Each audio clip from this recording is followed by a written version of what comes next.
Yəni formulu olan bütün maddələr saf maddələrdir. Formulu yoxdursa, bu maddə olacaq qarışıq. Məsəl üçün, deyəcək ki, dəmirdir, his, toz, duman, hava, tutalım desək ki, xörək duzu, şəkər. Bunlardan bilirsən ki, suyun, xörək duzunun, dəmirin, şəkərin formulu var. Formul varsa olacaq saf maddə. Sonra havadır, his, toz, duman, tunç, bürünc, bunların heç birinin formulu yoxdur. Olacaq qarışıq. Başa düşdün? Məsəl üçün, bir stəkan distillə edilmiş su götürürük. Su 1-2-0 dərəcə Selsidə donur, 100 dərəcə Selsidə qaynamağa başlayır. Saf maddə də budur. Onun sabit bir fiziki xassəsi olmalıdır. Ancaq bu suyun içərisində nə tökək? Yağ tökək. Görürsən, suyun içərisində yağ.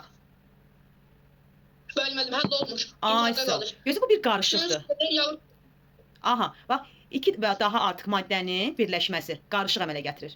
Sudur, içərisinə yağ tökdük, oldu qarışıq. Gəl biz bunu həll edək. Bax, gəl biz bunu həll edək. Görürsən, həll olmur. Burada nədir? Aşağıda olur su, üzərində təbəqə şəklində nə qalır?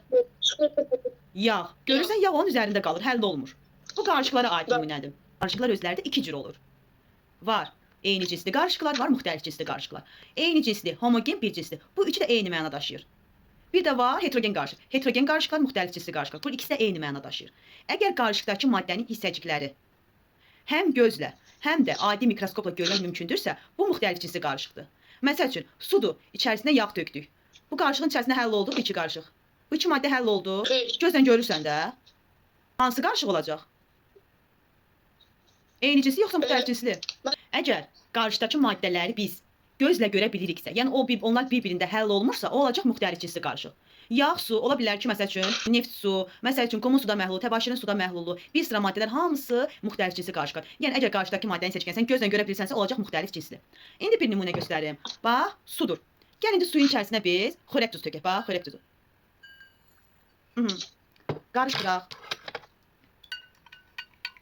Tuzla su məhlulumuzu qarışdırırıq. Görürsən, bu maddəmiz necə oldu?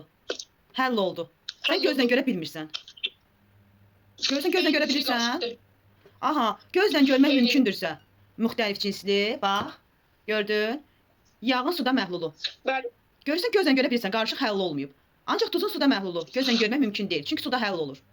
Yəni, əgər qarşıdakı maddənin hissəcikləri nə gözlə, nə də adi mikroskopla görmək mümkün deyilsə, olacaq eyni cinsli. Gözlə görmək mümkündürsə, olacaq müxtəlif cinsli. Bir dənə də nümunə deyək, məsələn. Bax, bu yağ niyə suda həll olmur? Niyə onun üzərində təbəqə şəklində qalıb? Sıxlıq azdır, ona görə. Afərin. Yağın sıxlığı suyun sıxlığından az olduğu üçün o suyun üzərində təbəqə şəklində qalır. Adi yemək bişiririk. İndi ananız daha yaxşı bilər də. Analarınız yemək bişirən zaman yemək hazırlayıb, baxırsan ki, yağ onun üzərində təbəqə şəklində qalır. Yağ orada həll olmur. Bu da elədir, bax. Adi suyun üzərində görsən, yağ təbəqə şəklində qalır, orada həll olmur. Çünki onun sıxlığı suyun sıxlığından azdır. Suyun sıxlığı çox olduğu üçün, sıxlığı çox olan maddə aşağıda, az olan maddə isə onun üzərində qalır. Başa düşdün?